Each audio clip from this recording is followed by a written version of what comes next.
बिस्मिल्लाहिर्रहमानिर्रहीम। आज के इस लेक्चर में, आज के इस वीडियो में हम ग्रुप की डेफिनीशन को पढ़ेंगे।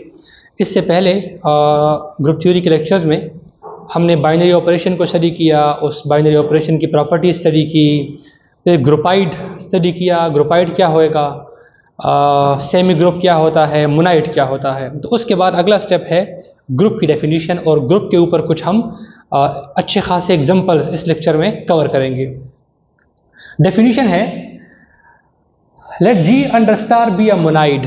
पिछले वीडियो में हमने मोनाइड की डेफिनीशन पढ़ी, और पिछली वीडियो का जो लिंक है उसको मैं इस वीडियो के डिस्क्रिप्शन में प्रोवाइड कर रहा हूँ।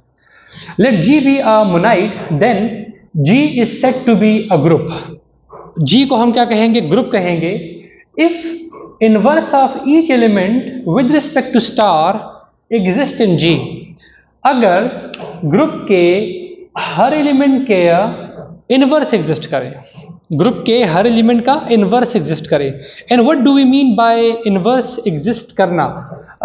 That is for all A belonging to G, group के हर एलिमेंट के लिए देयर एग्जिस्ट कोई ऐसा एलिमेंट हो, there exist B belonging to G, group के हर एलिमेंट के लिए कोई ऐसा और एलिमेंट मौजूद हो सच दैट उन दोनों पे जब बाइनरी ऑपरेशन लगाएं तो रिजल्ट क्या आए? आइडेंटिटी आए उसी ग्रुप का, आइडेंटिटी आए उसी ग्रुप का with respect to star.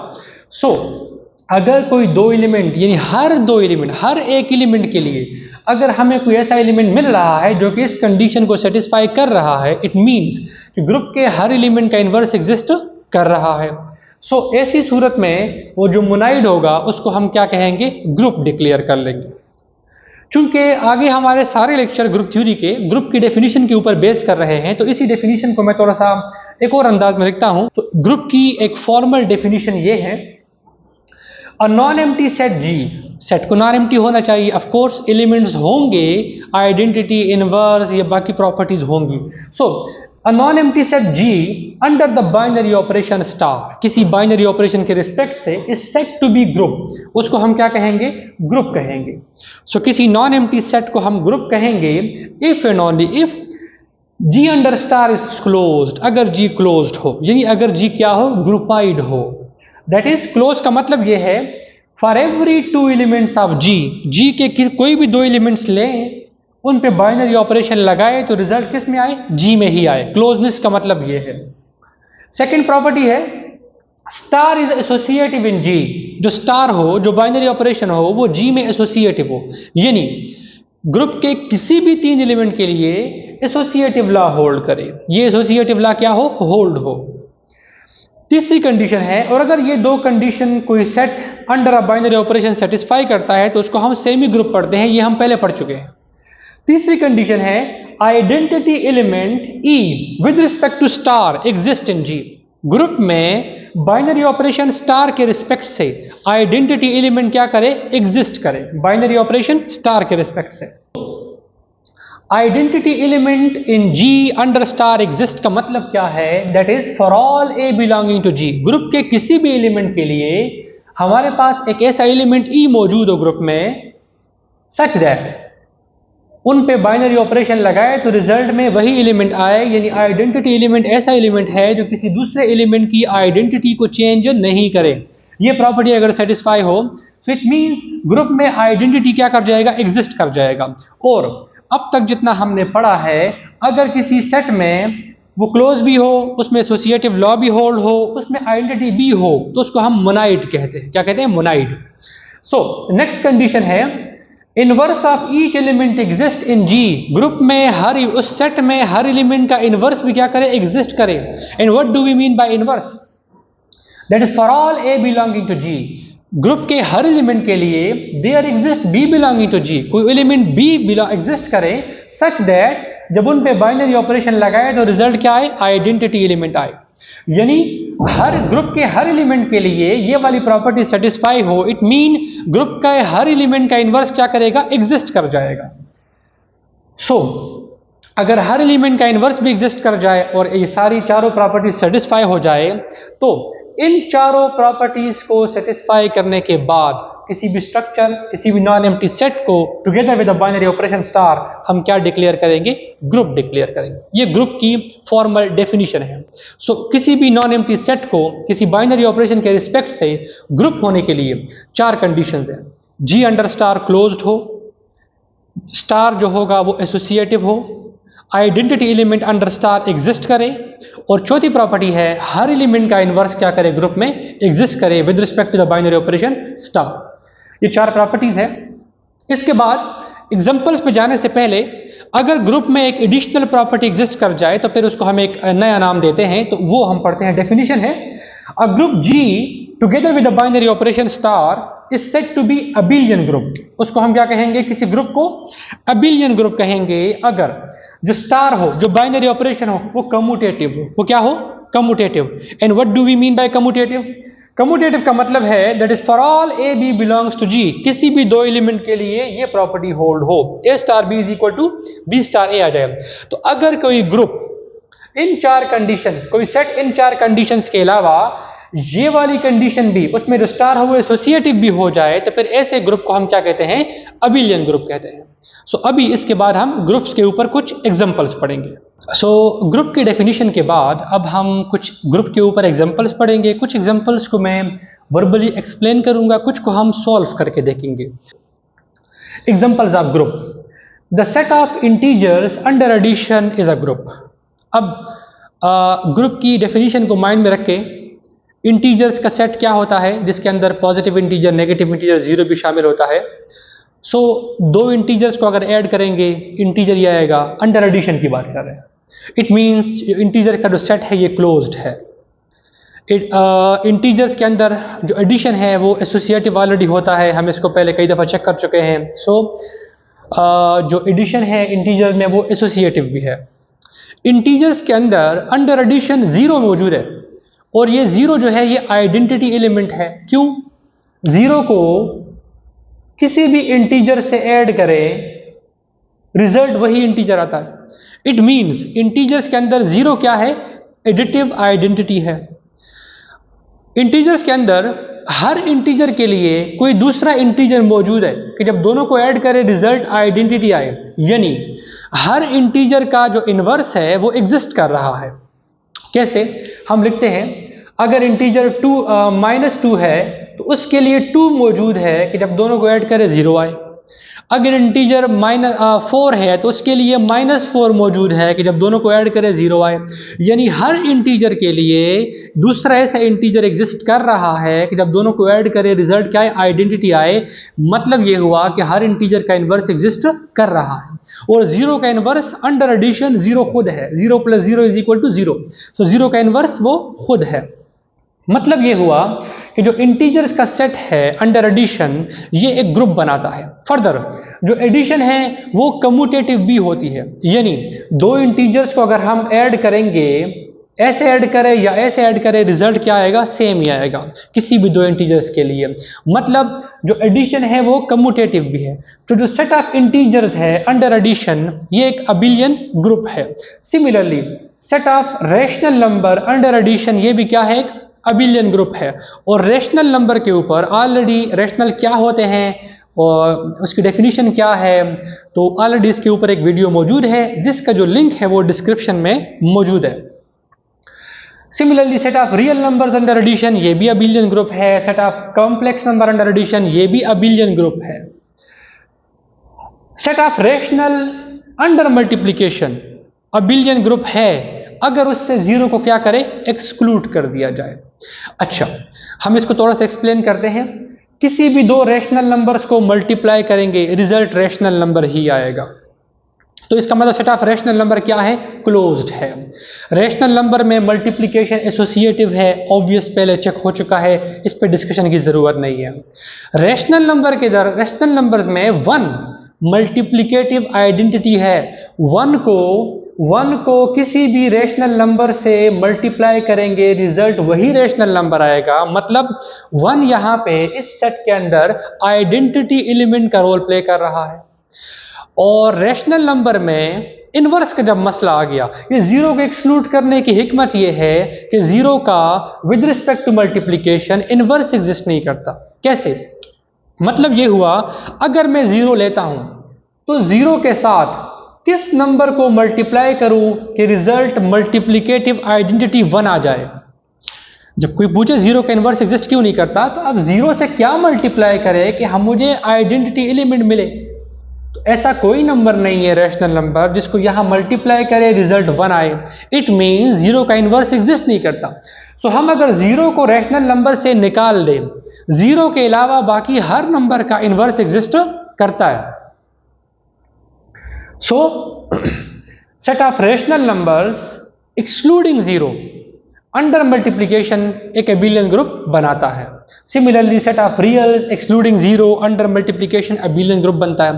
Set of complex number excluding zero under multiplication एक एबिलियन ग्रुप बनता है। अच्छा, कॉम्प्लेक्स नंबर मैंने यहां लिखा जीरो है, लेकिन बेसिकली जो जीरो है ये है जीरो प्लस जीरो आयोटा, ये वाला जीरो है। सो शॉर्टली हमने इसको ऐसे जीरो से शो किया हुआ है। अब इसके बाद एक और एग्जांपल है, let us denote the set of all m cross n matrices rectangular matrices। जैसे set of all 2 cross 1 matrices, उस कलेक्शन के अंदर क्या होंगे? 2 cross 1 मैट्रिक्स सारे होंगे। set of all 3 cross 2 matrices, उस कलेक्शन के अंदर क्या होंगे? सारे 3 cross 2 matrices होंगे। तो the set of all m cross n matrices उसको हम डिनोट करते हैं mn ऑफ r। ये mn उसका ऑर्डर शो करेगा, ये r शो कर रहा है कि उसके अंदर जो एलिमेंट्स हैं, जो नंबर्स हैं, वो रियल नंबर्स हैं। So the set of all m cross n matrices form an abelian group. ये एक एबिलियन ग्रुप बनाता है with respect to binary operation of matrix addition. Matrix addition के रिस्पेक्ट से ये एबिलियन ग्रुप बनाता है। कैसे?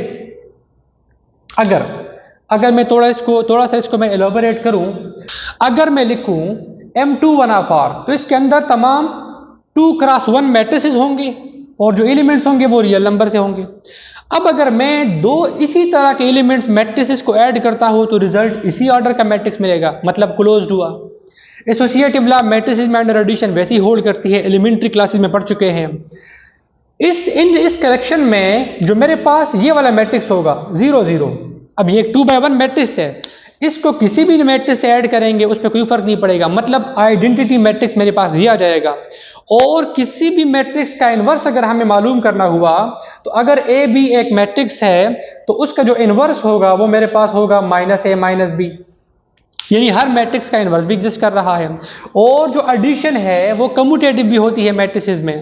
इट मींस के the set of all mn of r, तमाम m क्रॉस n मैट्रिसेस का जो कलेक्शन है वो एक अबिलियन ग्रुप बनाता है with respect to matrix addition. Matrix addition के रिस्पेक्ट से वो क्या बनाता है?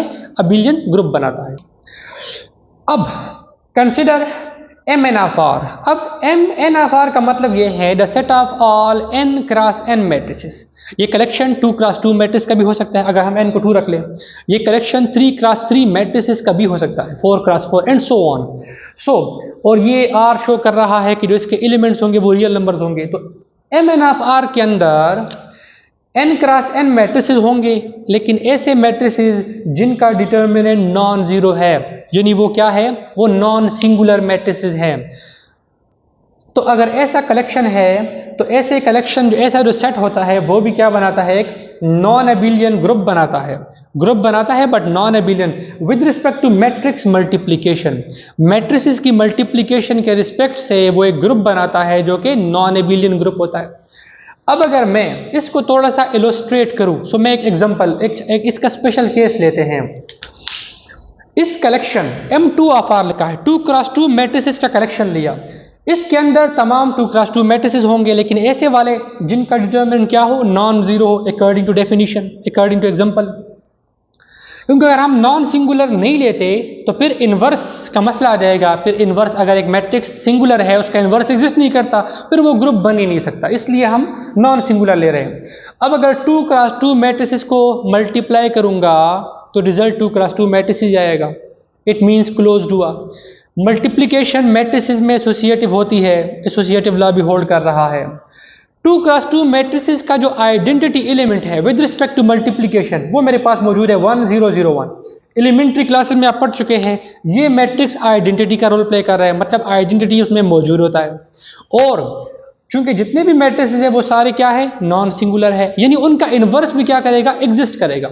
सो ये एक ग्रुप बना रहा है under the binary operation of matrix multiplication. हाँ, मैट्रिसेस में कम्यूटेटिव लॉ होल्ड नहीं करता इन जनरल मैट्रिसेस में कम्यूटेटिव लॉ चूंकि होल्ड नहीं करता, इसलिए ये नॉन एबिलियन ग्रुप बनाएगा under the binary operation of matrix multiplication. अगली एग्जांपल हमारे पास है the set of all vectors. हमारे पास वेक्टर स्पेसेस होते हैं, vector spaces R2 the set of all two dimensional vectors, R3 the set of all three dimensional vectors, R4 the set of all four dimensional vectors and so on। So जो vectors का collection है वो भी group बनाते हैं under the binary operation of addition. The set of all vectors of R3 यानी 3 dimensional vectors का जो कलेक्शन है फॉर्म एन एबिलियन ग्रुप, एक एबिलियन ग्रुप बनाता है under the vectors addition with respect to the binary operation of vectors addition. Addition के respect से वो एबिलियन ग्रुप बनाता है। अब इसको हम सॉल्व करते हैं, चेक करते हैं, इसके लिए ग्रुप की सारी प्रॉपर्टीज को हम चेक करते हैं। लेट R3 के अंदर होंगे क्या, R3 के अंदर इस तरह के वेक्टर्स होंगे जिसके 3 कंपोनेंट्स होंगे, x component, y component, z component. Elementary classes में आप ये पढ़ चुके हैं। और ये जो तीनों कंपोनेंट्स होंगे इनकी वैल्यूज कहाँ से हैं, रियल नंबर से। सो ये रियल नंबर्स की एंट्रीज पर मुश्तमिल 3 डायमेंशनल वेक्टर्स की क्या है, एक स्पेस है। हम शो करेंगे कि ये एक ग्रुप बनाता है under the binary operation of vectors addition. तो पहले हम वेक्टर एडिशन को डिस्क्राइब करते हैं, डिफाइन करते हैं। हम लिखते हैं हमने R3 से 2 एलिमेंट लिए, इनके लिए एडिशन कैसे डिफाइन है, u plus v is equal to. अब इनकी एडिशन ये है, इनको हम कंपोनेंट वाइज ऐड करते हैं, a plus E, b plus F, c plus G. So ये इनकी एडिशन इस तरह से डिफाइन है। ये दोनों रियल नंबर, दोनों के सम से फिर रियल नंबर, ये दोनों रियल नंबर, दोनों के सम से फिर रियल नंबर, और ये दोनों रियल नंबर, दोनों के सम से फिर रियल नंबर। तो हम इनको कंपोनेंट वाइज ऐड करते हैं, first component first, second second, third के साथ। ये इनकी एडिशन है। इससे ये साबित हुआ कि जब 2 3x3 वेक्टर्स को ऐड करेंगे result will be a 3 dimensional vector. यहां से ये शो हो रहा है अगर हम 2 3 डायमेंशनल वेक्टर्स को ऐड करते हैं तो रिजल्ट एक R3 का वेक्टर ही आता है। So this implies R3 under addition is closed. और याद रखें ये यूजुअल एडिशन नहीं है, ये वेक्टर्स एडिशन है, और वेक्टर में हम कंपोनेंट वाइज एडिशन करते हैं। सो R3 अंडर एडिशन क्या हुआ, क्लोज हुआ। एसोसिएटिव लॉ ऑब्वियसली होल्ड करता है, we don't need to check, मैं इस पे नहीं जाऊंगा। Addition is associative in R3, addition is associative in R3, इसकी डिटेल में नहीं जाऊंगा। ऑटोमेटिकली एसोसिएटिव लॉ इसके लिए होल्ड होता है, कोई भी आप 3 वेक्टर्स लेके उसके लिए एसोसिएटिव लॉ की प्रॉपर्टी चेक कर सकते हैं। नंबर 3,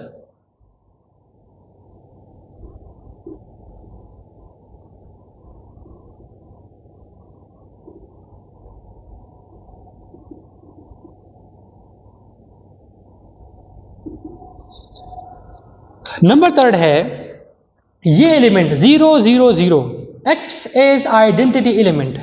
R3 में ये एलिमेंट एज आइडेंटिटी का रोल प्ले कर रहा है। क्यों?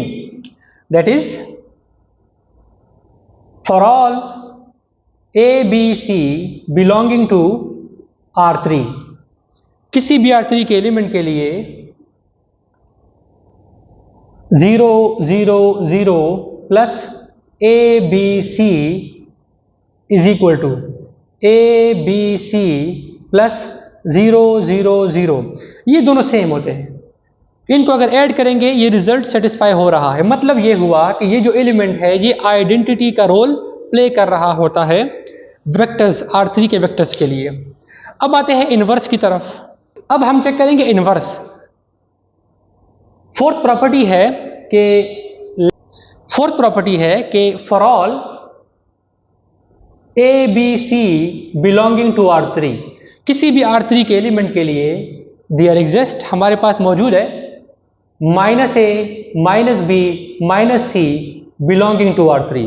R3 में एलिमेंट मौजूद है सच दैट जब इनको हम ऐड करेंगे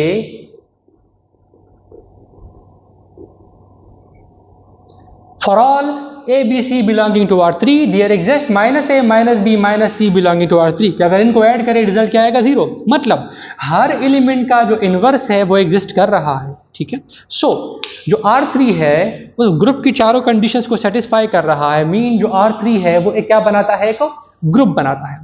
हम ये भी चेक कर सकते हैं कि ये जो एडिशन है ये क्या है, कम्यूटेटिव है, और इसको हम यहाँ से चेक कर सकते हैं, इस एलिमेंट को इधर और इस एलिमेंट को इधर लिख दें, रिजल्ट सेम ही आएगा।